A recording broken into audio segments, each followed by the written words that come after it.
Yo, yo, yo, visualize shark takes, hit the wave grinding. In the chat, gun shark odds make it rhyming. Sunday vibes, smooth bets, no confining. Hats engaged, can't stop us from shining. Bet on the spread, liking it, keep it tight. Push the odds further, jack on the hindsight. Odds fellows mind grasping the right sight. Hats, caps on heads, winners in plain sight. Hit the like, get in the chat, feel the flow, cash it, every dollar see the bank roll. Sunday grinding picks, now you gotta know. Extra points on the screen, sharp minds always glow. Big parlays, predictions we hold. Standing tall, betting knowledge all. On a suddenly not so casual Thursday in November, it is NFL The Extra Points, the big show, Week 10, Thursday Night Football, the Shark and the Gun, right here live on Sharky Waters Nation, X and YouTube, and the Guns Picks channel. Come on over to the chat. We're doing a live pregame show. We got a couple of officials to drop. Guns Picks. What's going on, brother? As soon as I say that, oh man, your sound and your camera sounds terrific. Now it sounds like you have a lisp. It sounds seashells by the seashore. I digress. You know what Shark is? Dedicated to this channel. He's dedicated to the show. He's dedicated to you people. He's on here on his phone right now because his laptop died. But guess what? We have plays to give to the people that pay the bills. And we are going to do it because we have been dominating the prime time Thursday night football games, and we are going to continue to do that tonight because we have Cincinnati versus Baltimore. Shark, I am ready to give out the plays that pay the bills. Let's go. 8:15 in Baltimore, M&T Bank Stadium. A lot going on in this game. Truly one of the better Thursday night football games you will see all year. Rivalry football at its finest of two young prime quarterbacks in prime time tonight. I got a lot of conversational points on this. Guns has two officials. We're going to talk the total first, the first official of this Week 10 on Thursday Night Football, over 52.5. Yeah, when you see these two teams, basically, from historical data, you just got to take the over on this one. And, of course, Cincinnati's going on the road this time because these two teams have already played each other in a dramatic game here with Cincinnati, Baltimore, M&T Stadium, right up the road from GUNZ Studios. Baltimore, Maryland, 8:15 is the kick. And when we look at these two teams, they met in Week 5, like I alluded to. Baltimore winning the game 41-38, 79 points scored that game. 2.5-point road favorites, and now the line is kind of correlated to the 6. We'll talk about the line in a second as far as the spread goes, in our opinion, but the total is the first matchup in this one was 48.5. Now it's 53.5, kind of dropping down to 52. So you have the Sharps dancing around that number, driving it here and there, but I digress. The over has hit 7 of the last 8 matchups with these two teams, the highest total that this team has ever seen, dating back to 2002, is 50. Now the line is sitting here at 53.5. So that gives you a good indicator that this is probably going to be a high-scoring game. Then you have to look at the analysis between the two teams. You look at Cincinnati. Cincinnati season total average is 51 points in total. And then we have Cincinnati's average on the road, 42. And then we have Cincinnati's average versus divisional opponents, 58. Team average total versus Cincinnati is 6.4 points above their pay grade. I'm talking about team total here. On the other side, we look at Baltimore. Baltimore season total, 55 points per game as far as what the outcome has happened. And then we look at Baltimore average at home, 49. So maybe people are thinking maybe unders on this one, but not with these two teams here, folks. In Baltimore versus division opponents, 67 points per game. And then team total, when teams face the Baltimore this season, 8.9 points above their season average. This is the highest total both teams have seen all year. Baltimore 63 to the over, 4-1 to the over at home. And then you have Cincinnati, who has been an over team all season, 8-1 to the over, 5-0 to the over on the road. Just a big divisional matchup. I think both these teams are going to go back and forth in this situation. Both teams kind of play into each other's defenses too offensively. So it's going to work out here to be points. I love the over on this one. So give me Cincinnati, Baltimore over the total 52.5 has to play. Yeah, and I think this correlates to an ongoing conversation we've had now for close to 2 years on this show. Primetime unders are fool's gold, and Thursday night football unders are even more of a level of fool's gold due to the fact that on short weeks, defenses who are playing reactive football are at a deficit point from a fatigue standpoint versus offenses. I certainly wouldn't talk you off it.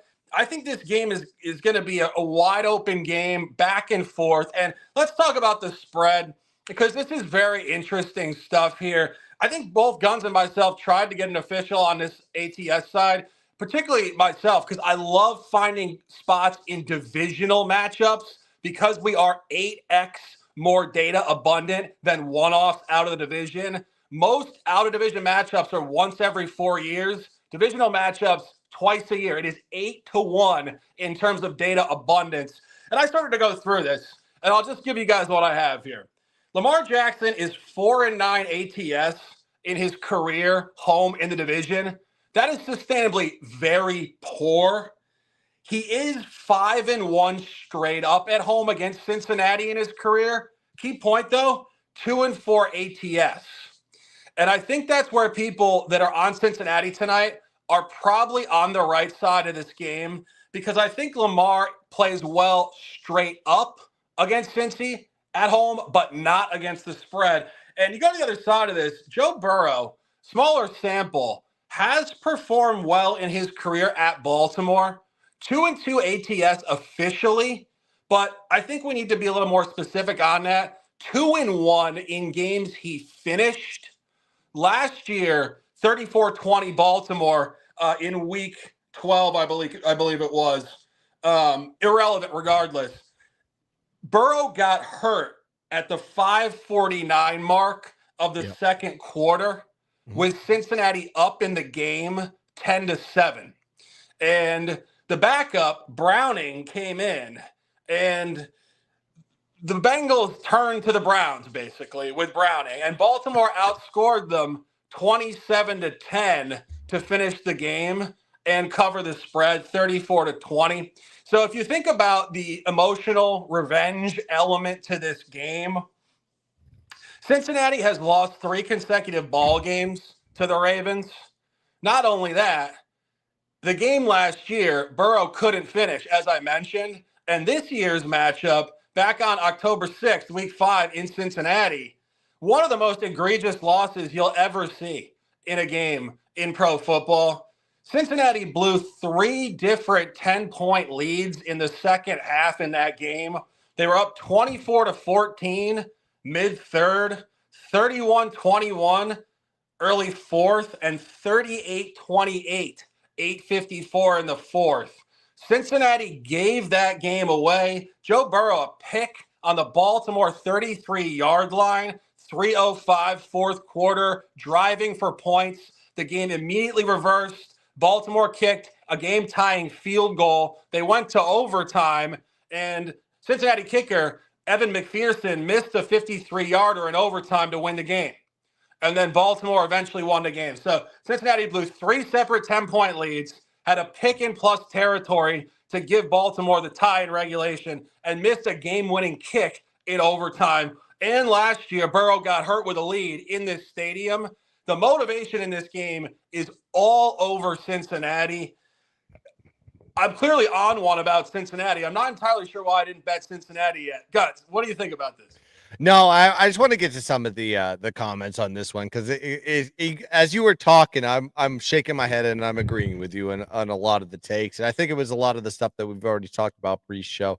But Ziggy brings up this one. He goes, big revenge for the Bengals here. I like here's where I disagree with you. If there was a revenge factor on this one, they wouldn't have lost 4 straight versus Baltimore. Okay, so take that with a little bit of a grain of salt. So when you look at the line on this one, you would think line functionality if it was going towards the Baltimore side on this one. As much as I do want to agree with you, Ziggy and Shark as well as on the Baltimore side. Why isn't the line correlated that way? We talk about it like a +3, +2.5, actually a -2.5, -3 line on the road with Baltimore, and now they're getting pretty much what the line swing is for a home field advantage. So this is why I am staying off the spread, because I think even the books themselves are telling you it's a coin toss here on the spread. It's like, because it could be, you have a hot team with Cincinnati. They're not coming in here cold. And same thing with Baltimore. They're coming in here, coming off that bounce back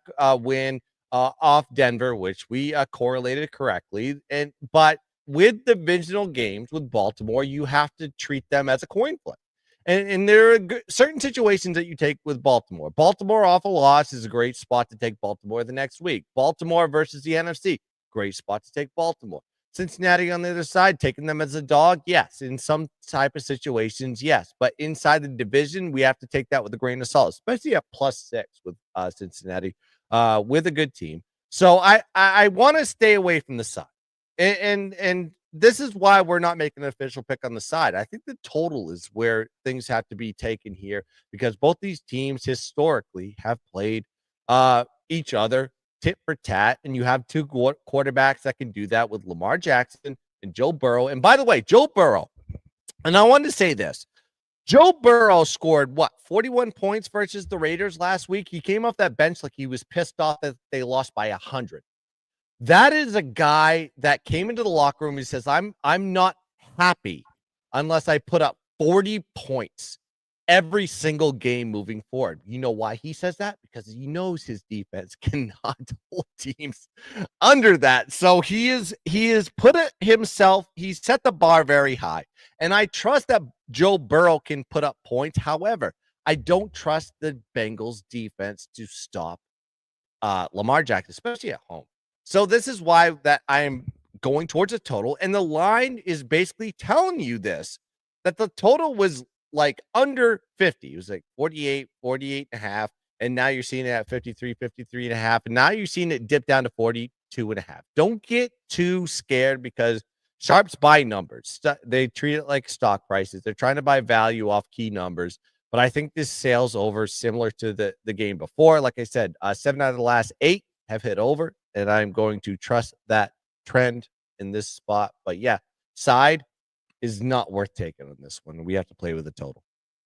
Yeah, just to clarify that, you said 42 and a half. 52 and a half is the number now? Because no, I say I meant, I'm sorry. I mean 52 and a half. So yeah, sometimes I talk a little bit fast and I get a little bit caught into my numbers. So it's 52 and a half right now on a lot of the boards. So go grab that on the over. Over 42 and a half is probably about minus 5,000 right now. It's just for the record. In terms of price. Yeah, you want to get some heavy juice? Yeah, go. Yeah, or just put it on a 10-team teaser with I don't know, the over in the Appalachian State game tonight. Yeah, but just going back on the side, because I think you made a very good point there. If the revenge was coming, and I said 3x revenge, it is 4x revenge. You're right. The last matchup in 2022 was a Baltimore home win, 19-17 on a 2.5. That was a Cincinnati cover by a hook, but it was a Cincinnati loss. And this is where it is tightening up. And I think this is a crucial point numerically. This is really interesting stuff, to be honest. Burrow's rookie year, Baltimore put 2 absolute blowouts on the Bengals, 27-3 and 38-3. Year 2, Burrow put 2 blowouts on the Ravens. Cincinnati 41-21, Cincinnati 41-17. You talk about scoring 41 points. He scored exactly 41 points both times in 2021. And he was pissed. Now he's pissed that he scores 41 now. Right. Maybe he wasn't as pissed last time. Right. But I just think it's so interesting that year 1, Burrow takes 2 blowouts against. Year 2, Burrow, 2 blowouts in his favor. 2022, Cincinnati had a tight home cover. Lamar Jackson was actually hurt in that game, so it wasn't really applicable, but it was still a tight line cover, I believe, the last week of the season. And then, as I mentioned, a primetime game early season in 2022, 19-17 plus 2.5 cover. So point is, it goes 2 blowouts one direction, 2 blowouts the next direction. 2022, 2 real tight ones, Cincinnati covers. Last year, 2 tight Baltimore covers. Baltimore covered on the road, 27-24 field goal game. And Baltimore, that game, the 34-24 cover where Burrow got hurt. that was trending tight until Burrow got hurt. And then you see the game that was played this year in week 6 or week 5. Again, 41-38 and a -2.5, -120, or a -3 push. So the key point here is the revenge and the flip-flop element does exist against the money line to a certain degree, but the line is damn sharp.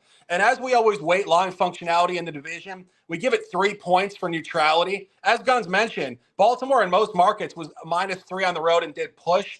And this did open in sharp databases, Baltimore -6. So books really love Baltimore to win this game by pretty much precisely 6 points. And if you look at how they've graded Baltimore this year, at least one matchup comes to mind at home where they laid 6.5 points against Washington outside of the division. 6.5 was a 7-point win, 30-23. So we're just giving you guys the numerical evaluation of this, because if you go across media angles, you go to bars, your friend groups, everybody has a nice take on this game as if they have a total grip on the psychology of these locker rooms.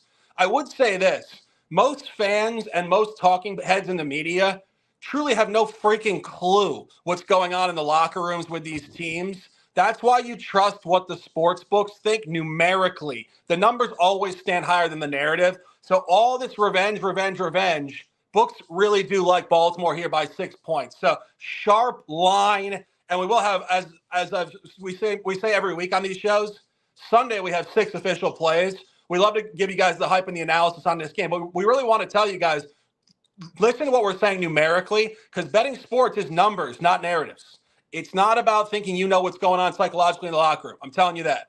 Both of these teams need this game. Baltimore does not want to fall to 6-4, only one game ahead, if Cincinnati evens up their win margin at 5-5, and Cincinnati doesn't want to go to 4-6 after creating momentum recently. And Guns, one final point on this, and I'll throw it right back to you. Yep. One thing that I'm a little worried about with Cincinnati here is Cincinnati started out at home 0-4 ATS, and they finally covered a game last week. And they've been elite on the road, ATS, 4-0. And this is not just pro football. This is basketball as well. Oftentimes, when a team is terrible at home and great on the road, out of nowhere, they start covering at home and they start to not cover on the road. And you see these dynamics flip. It's literally almost astounding to see. But when Cincinnati finally gets their first home cover, it actually does suggest that this clean sheet they're running on the road is about to flip as well. And if I had to make a bet on the side in this game, I actually think Baltimore probably wins this game by 6 or 7. And I actually see that FanDuel just dropped to 5.5 in the market. If you can get 5.5 on FanDuel, I think to a certain degree you're free rolling. And what we mean by that is that if we are like so unequivocally attached numerically to the fact that Baltimore is supposed to win by 6, you're basically free rolling against the market because books are holding the line at a specific breaking point. And if you take 5.5, you're always ahead of the market there. So just really keep that in mind. Tight line. And I really think that's an important point. The clean sheet they're running on the road is one of the most difficult things in the sport. If this team were to continue this dominance on the road and go 8 or 9-0 ATS on the road, that would be the best ATS team in the NFL history on the road. Those are the hardest games to win and cover. They're so unbelievably due to dump one on the road. And as I said, when I think Guns was distracted for a second, when they finally cover their first home game after being terrible at home, it often flips on the road as well. So keep that in mind. I think Cincinnati's due to give a couple away on the road here. And staying on this conversation, great conversation here, 20 minutes. We love you guys. We try to give you guys the top analysis and hype on this game.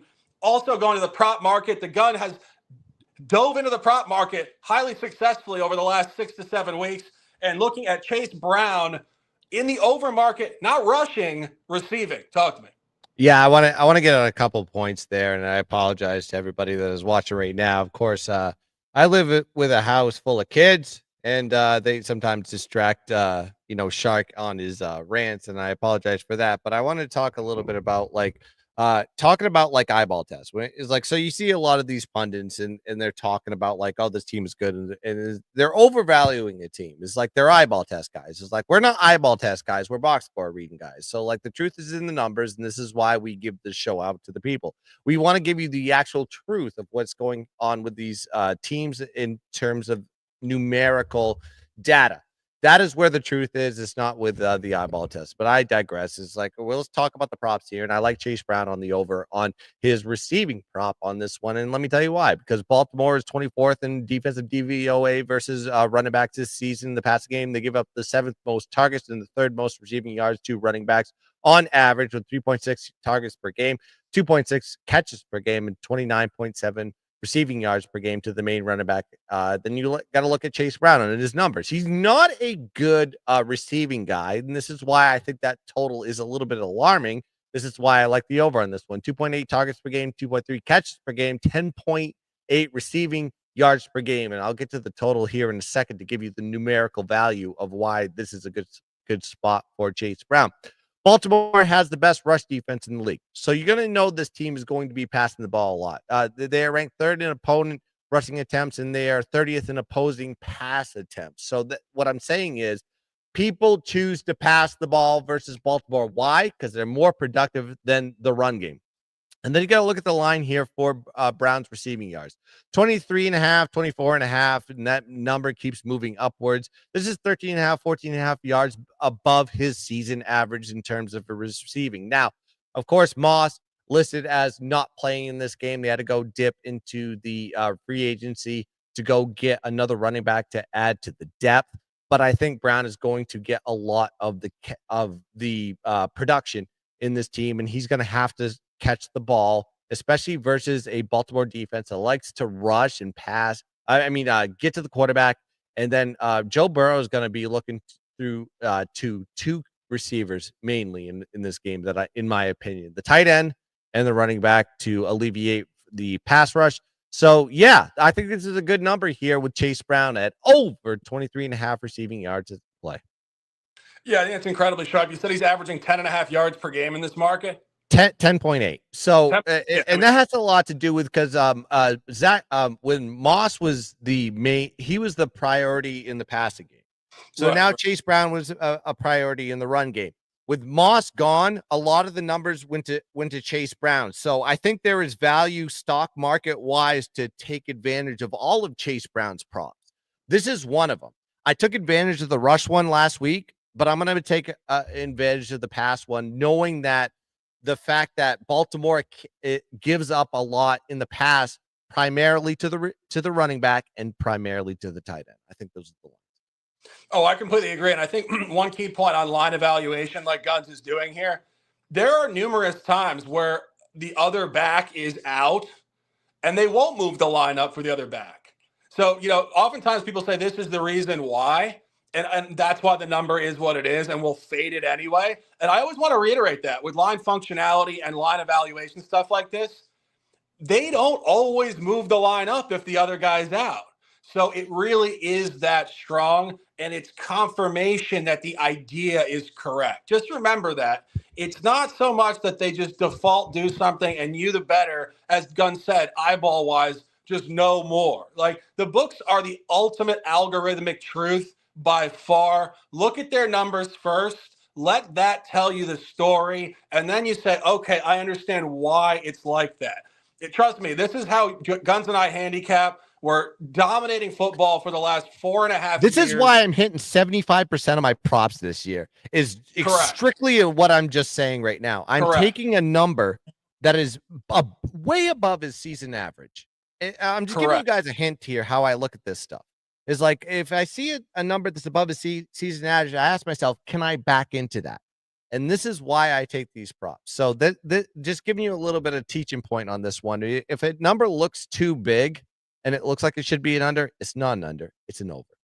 Correct.